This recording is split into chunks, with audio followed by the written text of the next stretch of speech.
بات کا آغاز ابراہیم بیگ صاحب آپ سے کروں گا.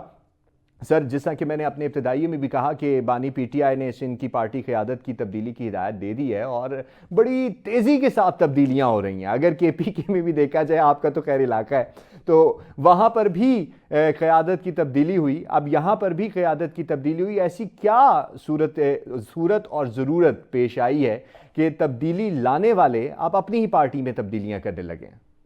اصل میں دیکھیں، خان صاحب تو جیل میں ہیں، ظاہر ہے ایک عرصے سے جیل میں ہیں. لوگ جاتے ہیں، وکلاء جاتے ہیں، ان سے جا کے ملتے ہیں، مختلف کمپلینٹس ہوتی ہیں. ان کی مسز باہر آئیں، انہوں نے لوگوں کے ساتھ ملاقات کی، انہوں نے ایکٹیویٹی کی، جو کچھ انہوں نے نوٹ کیا، جو ان کی آبزرویشن ہے انہوں نے جا کے خان صاحب کو بتایا. اس کے علاوہ یہ ہے کہ کچھ لوگ جیسے مروہ صاحب کے بارے میں تھا کہ وہ لوگوں کی بےعزتی کرتے ہیں، لوگوں کو عزت نہیں دیتے، لوگوں کے رات ٹی وی پہ بیٹھ کے بات کر لیتے ہیں، اس طرح کی نہیں تو کمپلینٹس. آپ کو کیا لگتا ہے کہ واقعی ان کو نکالے جانے کی یہی وجہ؟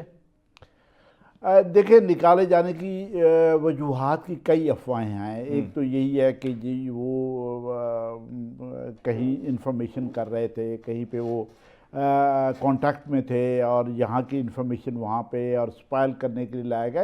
ایک جو مارکیٹ میں ایک لوگوں میں جو افواہ ہے سیاسی لوگوں کے اندر، ایک یہ بھی ہے ان کے بارے میں کہ ان کے کزن ایک فوج میں ہیں، ان کی وجہ سے ان کا بڑا تعلق ہے، اور یہ وہ اس طرح کی کمپلینٹس بھی ظاہر خان صاحب تک پہنچی ہوں گی.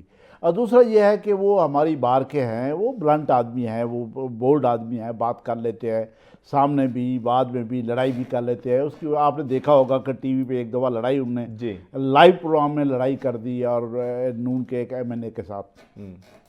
تو اصل میں تو یہ ہے کہ جس طرح کی کمپلینٹس اور خان صاحب تک باتیں پہنچتی ہیں، اس حساب سے وہ چینجز لاتے ہیں. اور چینجز لانے کے لیے کوئی سینٹرل کمیٹی کی میٹنگ تو ہوتی نہیں ہے، کوئی اس طرح سے بھی نہیں ہوتا کہ تنظیمی میٹنگ ہوتی ہو. اور تنظیم کے لوگ اگر جاتے ہیں تو وہاں پہ ان کو ڈر ہوتا ہے کہ ہماری باتیں سنی جا رہی ہیں، ہم پتہ نہیں کون سی بات کریں، کون سی.